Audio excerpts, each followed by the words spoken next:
Hello, I'm Matt Galloway, and this is The Current Podcast. So it's been a week, eh? Tariffs came in, then yesterday some tariffs went out until the 2nd of April at least, when they might be back, or not, who knows. In the face of U.S. President Donald Trump's tariff threats and calls to make Canada the 51st state, a lot of Canadians are just plain fed up. We have seen Canadians with their elbows up, coming together this week, buying Canadian, protesting in front of the U.S. Embassy, making videos. We'll hear more about that in just a moment. From coast to coast to coast, I think it's fair to say we have seen unprecedented unity in this country. And so this morning, we are talking to a few Canadians who are taking a stand and doing something to meet this moment. Bob Ezrin is a legendary Canadian music producer. He produced one of the greatest albums of all time, Pink Floyd's The Wall. He has worked with Kiss, Lou Reed, U2, Taylor Swift, Johnny Reid, our friend Serena Ryder. He was also a dual citizen who has renounced his U.S. citizenship and recently moved back to Canada. Bob Ezrin, good morning. Good morning, Matt. I want to get to your decision to move home in a moment, but how are you making sense of this moment and this week? It's pretty difficult, isn't it? I mean, I think Justin Trudeau's comment, "Make that make sense," should be a T-shirt. I've never seen anything like it, and I've been an Americophile, I guess, if there is such a word, and a student of American history and politics, and I've lived in America since 1985. I love that country. I love this country, too. I never turned my back on Canada, but I always felt like I had a leg on each side of the border. And I always felt comfortable. You cross the border, and it's kind of like home, but without the you. Yeah. And now, honestly, I don't recognize the place. Can I ask you about your relationship with the United States? I mean, as a music fan, when did you fall in love with the U.S. and what the U.S. created? Well, as a kid growing up, you see the movies from the United States, you see television from the United States, although we had some pretty cool Mr. Dress-Up TV from Canada. And there was always this sort of magical place across the border. And it wasn't that far away. We would drive into Buffalo as a family from time to time. And I thought the pizza was amazing. And, stuff like that. Yeah. But also the most important thing for me was the music. My uncle was a collector, and I used to listen to I would sit in his basement. He had a great stereo, which I think may be the reason that I ended up being a record producer in the first place. But I would listen in that, downstairs to music from New Orleans and music from New York and from Chicago. And I would imagine these mythical places. The music was so magical that the places had to be as well, didn't they? So, and then we started to travel and I started working very early on. My first gig was Alice Cooper. And I got sent to Pontiac, Michigan to do pre-production with the band, and was hanging out in Detroit during the time of the Winter Revolution and, Free John Sinclair. And it was an electric time. And I really felt as though if there was going to be a revolution, and I'm making quotation marks in the air, that it would be in Detroit, because that was the spirit, that was the spirit of working class America, and they were going to step up and they were going to speak out. It all just felt so full of potential and so energetic and so on a fundamental level, so optimistic. When you became a U.S. citizen, did you feel like an American? When I became a U.S. citizen, I felt like a dual citizen. Yeah, like somebody who had both, blood, both kinds of blood running through your veins in some ways. Absolutely. I mean, that you had a leg in both countries. Absolutely. Yeah. And I used to get called out on my Canadianisms. I would say bean for B-E-E-N instead of bin. And, I never said, oh, I don't know why, but I never did. And I don't say A, but I do have certain pronunciations that are telltale. And so why did you renounce it then? I mean, this is, as you said, this is a time, and you said you don't recognize the country in some ways. Why did you decide to take that step to renounce that citizenship? Because in a way, silence or ineffective participation is complicity, right? And in my heart, I couldn't be a part of what I see going on, even though I know that there are some amazing people. And I do, I think in a general sense, Americans are really good-hearted people who have, their families and their communities at heart. But unfortunately, given the strength of media now and also the sort of the overload of information, it's too easy to stir people in the wrong direction. And many people have been fed a lot of lies, and they believe them. And all people know is that they're uncomfortable. And then somebody comes along and says, you're uncomfortable because of this, this, this, and this. And if it hits any kind of note for you, then you start going, yeah, that's it. Is that what you don't recognize anymore, that sense of division that's in the country right now? Absolutely. I don't recognize the discomfort that has produced this kind of a result, where Americans can literally say that they see Russia as less of a threat than liberals in their own country. That doing this is not going to, change the actions of the Trump administration, but it does something. What do you think it accomplishes, even if it's just symbolic in some ways? You mean my renunciation? What does it accomplish? Yeah. Well, it makes me feel honest. I'm sorry. I mean, I don't think it matters to the American government in any way. I'm a flea in comparison to the things that they're dealing with and the people that they are going after. It matters to me, and it matters to my family. I just don't want to be a part of it anymore. And it's not, people say, well, it's only 4 years, let's wait it out and it's all going to be great. I don't believe that. I think that this is a sea change for America. It's far too reminiscent of the 1930s in Europe. And I think that place is going to be fundamentally different from the place that attracted me when I was in my 20s. So anyway, I'm coming home. I am home. We have a beautiful home here. We love this place. I was born here. I understand Canada, and every time I crossed the border, by the way, even though I loved being in America, every time I crossed the border, there was kind of a moment where you just sort of go, oh, I'm home. So that's how I feel here. And if I'm going to do that and going to be here and going to devote myself to this country and my life here, then what's the point of having a U.S. citizenship, especially if a U.S. citizenship is identified with what's going on now? What do you make of how we have responded to this? I mean, one of the things I was interested in speaking with you this morning and others is that there are individual Canadians who are doing things. We saw this on Saturday, Mike Myers on Saturday Night Live. At the end of it, he pulls open his vest and he's got this shirt that says Canada is not for sale and is doing the, elbows up, Gordie Howe into the corners. What did you make of that? No, I thought that was brilliant. I thought that was part of the resistance. And I actually, I sent him a note right afterwards and just said, this is amazing. And he said, yeah, but we love Americans. And he's right. We do. But elbows up. So that's where we are. We love Americans, but we're being attacked, not necessarily by the population at large, but certainly by the administration. They have their eyes on our resources. They have their eyes on our riches. And from Trump's point of view and from Project 2025's point of view and Steve Bannon's point of view, the best thing that America can do right now is blow the world up and remake it in America's current image. And that's just not going to happen. We're not going to let that happen. You're somebody who, you could live anywhere and work anywhere, but you have always been a very proud Canadian through the work that you've done, through the philanthropy that you've been involved in. What do you hope comes out of this moment now, do you think?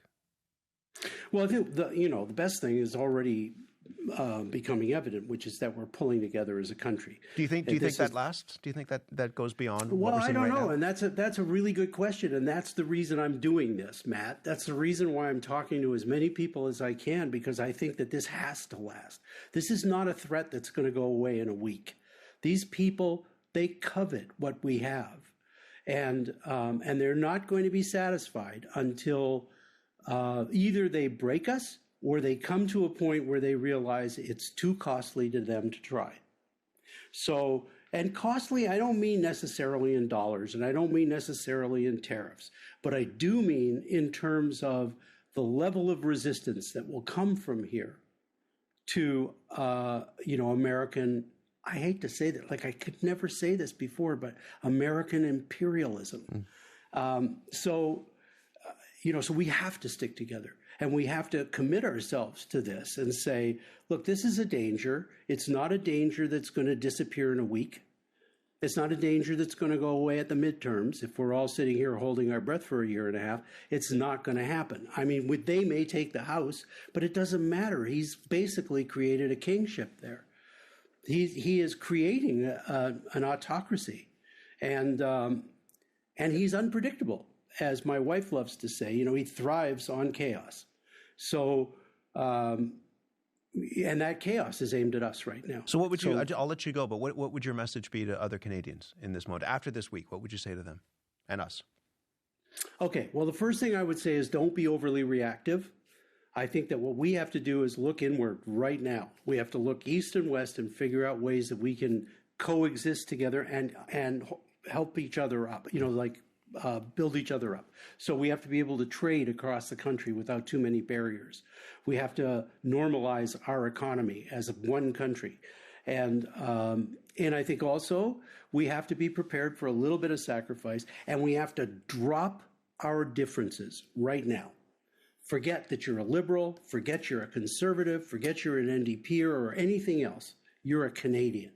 And right now, all of us, you, me, and everybody else, whatever party we belong to, we are at risk unless we stand up, we make the commitment, and we continue to do the work for as long as it takes.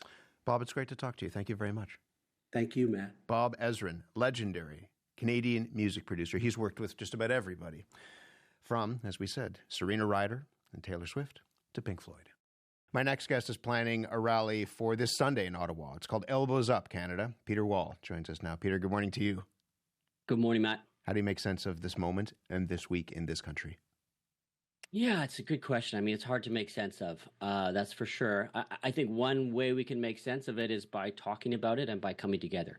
And that's what we're aiming to do on Sunday here in Ottawa. We're gathering, we're having a peaceful, nonpartisan, family-friendly rally, a show of unity, kind of in response to, the rhetoric that's been coming from our southern neighbors and from one person in particular. What does that phrase "elbows up" mean to you? Well, I think, as you just said with Bob in your last conversation, it's coming out of the world of hockey, and I think Mike Myers did a great job on Saturday Night Live, kind of putting his elbows up and saying Canada's not for sale. And so I think it shows that Canadians are polite, but we're angry, we're frustrated, and we want to stick up for ourselves. And so why did you want to do this? Why did you want to organize? We'll talk about what's going to happen. Why did you want to organize this rally on Sunday? Yeah, so my wife went to a rally earlier this week in Ottawa, and it was great. It was kind of hastily thrown together, and there was people out, sharing their views, and I went to sleep that night. I was out of town. I came home. I went to sleep that night and kind of woke up in the middle of the night, and I thought, we need to do something. We need to gather together in the way that people did for the 1995 referendum, in the way that we have in the past for other events, and get out in the streets and channel our energy, because I think a lot of us are feeling frustration and we want to do something. So this is an opportunity to come together in sort of a collective group hug / flag waving opportunity, and do something. And so you said that this would be family friendly, but also you said it would be nonpartisan. Tell me why that is important to you. Yeah, I think it's important for that it's nonpartisan. I think what we're all feeling is above party politics. It's about Canada. So everyone is welcome, for the event on Sunday. The message is one of unity and sovereignty and positivity and optimism and togetherness. And ultimately, yeah, it's really not about party politics. Are you expecting politicians to show up? I think we're again, we're open for anyone. We're hearing informal support from political leaders, but this is not about politicians. This is a total grassroots movement for people, for the people, by the people. If leaders want to listen, great, but this isn't about them. Who's going to be speaking and what's going to be happening, aside from people coming together? Yeah, so it's going to be a mix of speakers. We've announced our first speaker yesterday, Sean Majunder, who's got a great story. Just moved back from Los Angeles to Canada. So he's going to be coming and will be speaking. And Sean is passionate and hilarious and will be great. And then we're going to be, announcing other speakers throughout the next 48 hours. It'll be a mix of influential speakers, ordinary Canadians, grassroots voices, and we'll also have some music. The timing of this is interesting because, the news changes, it feels like minute by minute. Donald Trump announced yesterday sort of a back, step towards maybe some sort of normalization, or at the very least pulling back some of these tariffs for another 30 days. Does that change anything for you, what happened in the last 24 hours? Honestly, Matt, I think this kind of chaos that we're feeling, it feels like it's going to last. It's a roller coaster. And so I think as Canadians, we need to come together and whatever is going on with the tariffs or without the tariffs, I think we are feeling like we need to gather and we need to respond to what's going on. This is not an anti-Trump rally. It's not an anti-America rally. Many of us have friends and family and business connections in the United States. We love the United States, but what we're responding to is this idea that Canada is for sale or is up for negotiation or is going to be the 51st state. None of us want that. Really, none of us want that.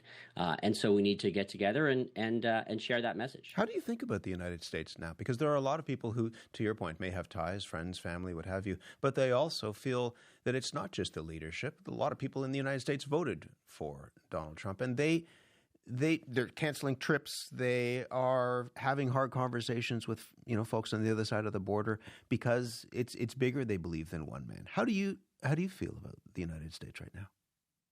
I think what's really important is how I feel about Canada, and I think how I feel about Canada is we have something pretty unique and worth protecting here. And like I said, we love our American friends. We love all of the things that we're able to experience in the United States. But ultimately, we are a different country. We're a different place. We have a different history. We're a different people. We have multiple languages. We have a different approach to diversity. And so I think we need to get together and we need to celebrate that. We need to talk about it in a Canadian way, in a way that's polite but a little bit angry, because we're all feeling angry and frustrated, in a way that's peaceful, and in a way that really brings us together, because it's possible, Matt, that things are going to get tough in the coming weeks and months, and we need to be ready for that. We need to build resiliency as a group. What do you hope comes out of this moment? And it's not just the rally and what the rally inspires, but this feels like something. And it's the question that I asked Bob. What happens after this moment? And what do you hope comes out of this moment? Yeah, it does feel like something. I think you're right. I think we all felt it during the hockey, during the Four Nations, I certainly haven't felt that patriotic for a long time. So I think a renewed sense of Canadian uniqueness and how we need to protect and celebrate what we have here. I think that's what's coming out of this. I think an opportunity for Canadians to be more involved in the Canadian national project in whatever way that represents itself, whether it's on a local level or beyond. For me, I haven't ever been involved in something like this. I've never organized a rally. And a lot of the people who on the organizing team are in the same boat. So I think it's a way for us to come together as a country and to build Canadian unity. And I think that's a good thing. And you're seeing that from ordinary Canadians coast to coast to coast, people trying to figure out how they can be involved in this. Yeah, this is, for us, it was really just the start. We're having this event on Sunday. We're going to encourage other folks in the coming weeks to have events in their own communities and to grow this idea of us coming together. Peter, good to talk to you. Thank you. Thanks, Matt. Peter Wall is one of the organizers of the Elbows Up Canada rally. It's happening in Ottawa Sunday at 1 p.m. He mentioned that ordinary Canadians are kind of involved in this across the country. What are you doing? Are there things that you are involved in this moment for this country? Maybe it's in terms of, we've been talking about purchasing power and what people have been buying, travel or what have you. But beyond that, You see a lot more maple leaf flags out in front of people's houses these days. What are you doing in this moment? You can email us and let us know. TheCurrent at CBC.ca.